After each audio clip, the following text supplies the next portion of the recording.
My brother called me the day after our father's funeral and told me not to worry about the money. That's almost word for word what he said. "Don't worry about it, Diane. I'll handle everything."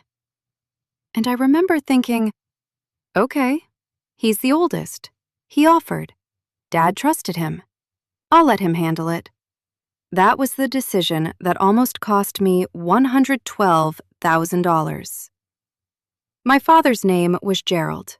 He worked for 31 years as a civil engineer for the county, drove the same truck for 14 of those years, and never once talked about money at the dinner table. Not because there wasn't any, because he didn't think it was polite.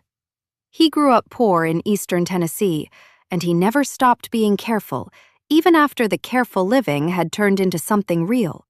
Investment accounts, a savings bond portfolio he'd been building since 1987, a modest life insurance policy, a house that was paid off in 2009. When he died in October, a heart attack, no warning, a Tuesday morning, we found out the estate was worth just over $340,000. My brother Marcus is 3 years older than me. We grew up sharing a bathroom and fighting over the remote, and not much else. We weren't enemies, we just weren't close. He moved to Charlotte after college, built a career in commercial real estate, married a woman named Patrice who I'd met maybe 6 times at family holidays. He called our parents on Sundays, visited at Christmas, sent a card on their birthdays. I was the one who drove my mother to her chemo appointments in 2019. I was the one who flew home 4 times in 1 year when my father's back surgery kept getting complicated. I was the one sitting in the ICU waiting room on that Tuesday in October when the doctor came out and told me they'd done everything they could. Marcus got there 8 hours later. He walked in, hugged me, cried in the parking lot, and then, I'm not exaggerating here, within 48 hours, he was asking questions about probate. I didn't think anything of it. He was named executor in my father's will. That was Dad's choice, and I respected it. I figured Marcus just wanted to do things right.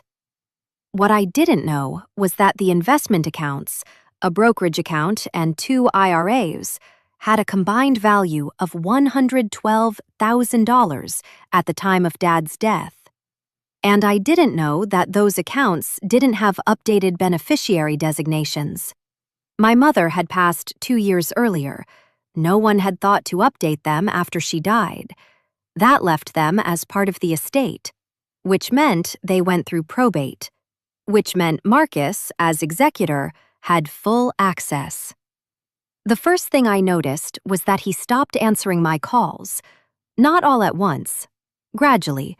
A missed call here, a text that took 3 days to get a response. I told myself he was busy. I told myself grief does strange things. I told myself we'd both get through this and figure out the estate on the other side. In December, about 6 weeks after the funeral, I asked him directly, "Where are we with the accounts?" He said he was still working with the estate attorney. He said these things take time. He said, and I remember this exactly, Dad had more going on financially than either of us realized. I'm sorting it out. I took that to mean complexity. I didn't take it to mean he'd already started moving money. I should have asked more questions, but I didn't know yet what I was looking for. I trusted the process. I trusted him.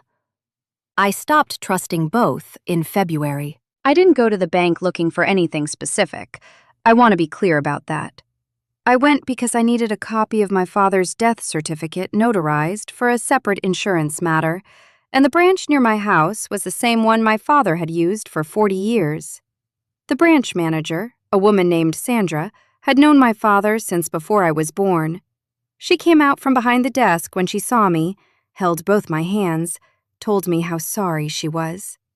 We talked for a few minutes. I thanked her. And then, almost as an afterthought, she asked how the estate was coming along. I said slowly. She nodded. She said she hoped things were getting straightened out, especially after... and then she stopped herself. I asked her what she meant. She looked uncomfortable. She said she probably shouldn't say anything, that Marcus had been in several times, and she assumed I was already aware of everything. I told her I wasn't. The coffee I'd brought in with me was sitting on the edge of her desk. I remember staring at the lid while she talked, the little plastic tab you fold back. I just kept staring at it. She told me that in the 6 weeks following my father's death, Marcus had transferred $78,000 out of the brokerage account into a new account he'd opened in his name alone. He'd come in twice in person. He'd been polite. He'd had all the executor paperwork. Everything looked legitimate on the surface. She'd had no reason to flag it. $78,000 out of an account that held $112,000 at the time of our father's death. I sat in my car in that parking lot for a long time, long enough that the coffee went cold and I didn't notice. I kept running the numbers. $112,000 in the account, $78,000 moved. That left $34,000. And Marcus had told me to my face, that he was still sorting out the finances. That Dad had more going on than either of them realized. He wasn't sorting it out. He was taking it. That was when the memories started rearranging themselves. I thought about Thanksgiving, 2 years before Dad died. Marcus had shown up and spent half the meal talking to our father in the kitchen. I'd assumed they were catching up. I thought about the Sunday phone calls, how Marcus had started calling more frequently in the last year of Dad's life, sometimes twice a week. I'd thought he was being a good son, making up for lost time. I'd even said that to a friend. Marcus has really stepped up. I thought about a conversation I'd had with my father about 6 months before he died. He'd mentioned that Marcus had been helping him look into some financial planning. I didn't ask what that meant. I figured it was investment advice. My father was 71. It seemed responsible. Now I wondered if that financial planning had involved being added to accounts, being positioned as the person who handled things. I thought about every time I'd driven to that house, every appointment I'd scheduled, every phone call I'd taken at 11 p.m. because my father couldn't sleep and didn't want to wake Marcus up in Charlotte. He got the executor role. I got the phone calls at midnight. He got $78,000. I got the parking lot outside that bank. I called the estate attorney's office that afternoon. I introduced myself as Gerald's daughter and co-beneficiary of the estate. The paralegal was polite. She pulled up the file. She confirmed that, yes, they were working with Marcus as executor. She also, very carefully, told me that no formal estate accounting had been filed yet, that no distributions had been authorized, that any transfers made from estate assets before authorization would need to be disclosed and could be subject to review. I asked her how quickly I could get an appointment. She said Thursday. I said I'd be there. I want to tell you exactly what I did after I hung up that phone. I went home. I made a list. Not an emotional list. Not a, here's everything Marcus has ever done wrong list. A document list. What existed. What I could get copies of. What I needed someone else to produce. I wrote down death certificate, will, original account statements, beneficiary designation records, any documents Marcus had signed as executor, the transfer records Sandra had described. I stopped crying somewhere around item 4. I remember noticing that, like a switch flipped. Crying wasn't going to get that money back. A paper trail was. I met with the estate attorney Thursday morning. I brought everything I had. I told her what Sandra had told me. She didn't look surprised, which told me this wasn't the first time she'd seen something like this. She explained that as a named beneficiary of the estate, I had legal standing to request a full accounting. She said that transfers made before probate authorization particularly transfers into a personal account, were a serious problem. She used the phrase, breach of fiduciary duty. She said it quietly, like she'd said it many times before. She filed a petition for formal probate accounting the following week. Marcus called me 3 days after the filing. I let it go to voicemail.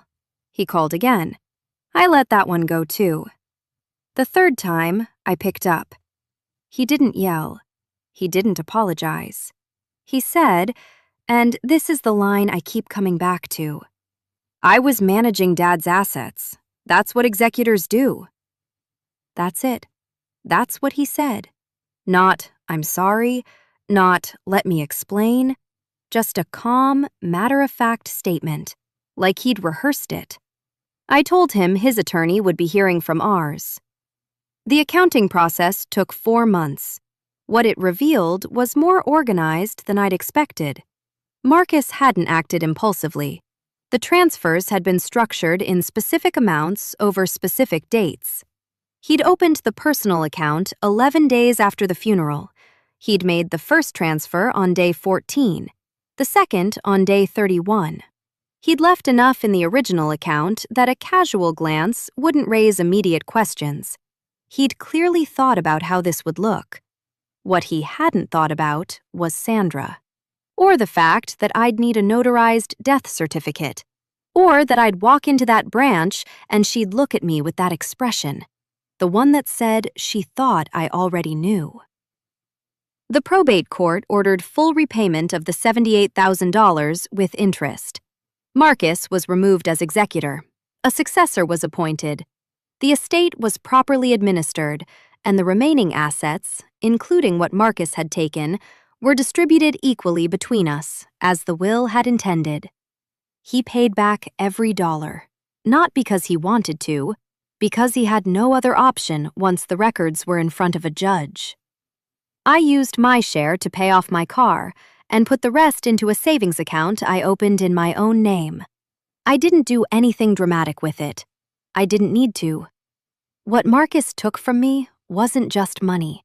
It was the assumption that grief makes people honest, that family, even complicated family, operates inside some basic limit. I'd believed that, even with everything, even after all the missed calls and the Sunday check-ins, and the way he showed up 8 hours late and then started asking about probate before I'd even eaten a real meal. I'd still believed it. I don't anymore. There's a coffee shop near that bank branch. I drive past it sometimes on my way to work. I don't stop in, but every time I pass it, I think about sitting in that parking lot with the cold coffee and the plastic tab on the lid, and the way everything I thought I understood about my brother rearranged itself in about 4 minutes. He had every number memorized, every transfer date, every account balance. He knew exactly what he was doing. He just didn't know I'd already talked to the bank.